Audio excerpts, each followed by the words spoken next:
Good morning, children. Today in social science, civics lesson, electoral politics, we are going to take up election campaign. Now, election campaign means the promotion. That is the promotion of the policies, offers and promises that the candidates make to voters to fulfill if they are elected. So, election campaign is basically to convince the people, the masses, the public. It can be done by means of gatherings. Public gatherings are addressed by the candidates in order to convince them, so that the public can be convinced, and accordingly they can vote for them. So the voters, on the basis of whatever promises that they have made, whatever that they intend to do, if they are elected, is how the people are able to decide which candidate will be the best person to vote for. Now, this campaign begins 2-week period between the announcement of the final list of candidates and the date of polling. Polling means that is the date of the voting, the election. Now, during this time, what the candidates do is that they contact the electorate, political leaders, address election meetings. Political leaders try to mobilize their supporters also, and various candidates visit different cities, towns and villages also, in order to gather the trust of the people, in order to get the confidence of the people, so that when they go to vote, they can vote for them. Now, this can also be done by means of the print media, in the newspapers and all that also. And of course, we have the TV, which is a very important medium today across the country, where we see that on the TV during this campaign, when it is going on, that there are discussions held, debates are held in order to convince the people actually. So this is what is done during this time. Then there is another way also of getting the trust of the people and trying to impress them and convince them to vote for them only. That is door-to-door canvassing. That is, the candidates visit every family, visit every home, in order to convince them that their party will be the best, that if they are elected, and therefore they should vote for that candidate and for that particular party. So this is what is done during the election campaign. Now we have a document called as the Election Manifesto. Now, Election Manifesto, what kind of a document it is? This is a document which has to be prepared by every political party before the elections, in which they include the policies and programs, what the aims and objectives are going to be. So that is how the people will be able to decide which party is going to be the best, in the sense that what are the objectives that they have planned, what are they aiming at, what policies they will form, and what programs they intend to start or carry out if they are elected. So the people are aware that what is going to be done by that political party. So election manifesto is an important document which has to be prepared by every political party.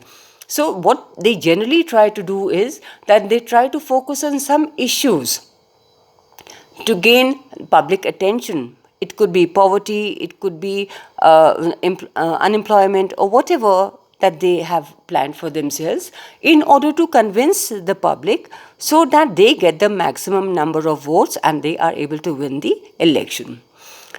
Now, when this is going on, there is also a certain code of conduct prepared, which has to be followed by every party and every candidate. This is actually, certain laws are made which are applicable to everybody. So it is in order to regulate the election, so that there's no unfair means and unfair practices used during the time of election. Now, what is to be, that is for every party and for every candidate, it is the same. And what they cannot do is that they cannot give a bribe to anyone. That is, it could be in kind or cash. They cannot give any money for their vote, or threaten voters or compel them in any way to do that. Then another thing that they cannot do is also to appeal to the people or to the voters in the name of caste or religion. They cannot do that. They cannot make use of their caste or the religion for convincing people that they follow the same religion, or they have the same caste, so therefore they should vote for. Then another thing that they cannot do is use the government resources for the election campaign. That is the money and all. So that cannot be done by any party or by any candidate. Then there is also certain limitation to the amount of money that they can be spending during the time of elections, during this campaign, that is. For Lok Sabha election, 25 lakh rupees is the limit set for them, and in assembly election, 10 lakh rupees is the limit beyond which they cannot spend. So they have set a certain amount of money so that every party follows the same principle only. If it is found that anyone, whether a party or a candidate, has not followed these rules and all that, then maybe their candidature can be rejected also, even if they have won.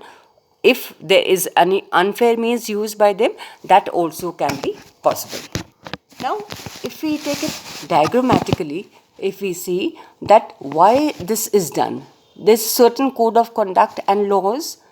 Why?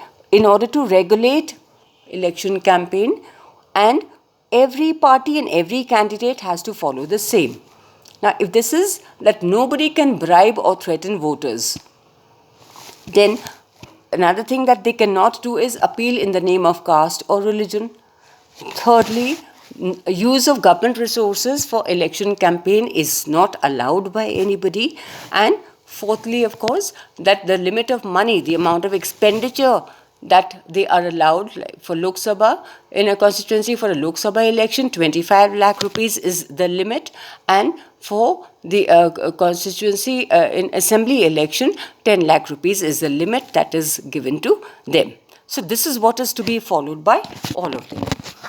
Now we further move on to the fact that this model code of conduct. Now what they are supposed to be doing. All parties agree. What do they agree to?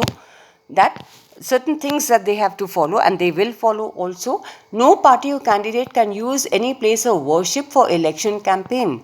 That means no religious place for the campaigning, for the gathering or whatever, getting together, that they cannot use any place of worship for the campaign. Secondly, they cannot use government vehicles, aircrafts and officials for elections. Now maybe the ruling party has an advantage, but they also cannot do that also.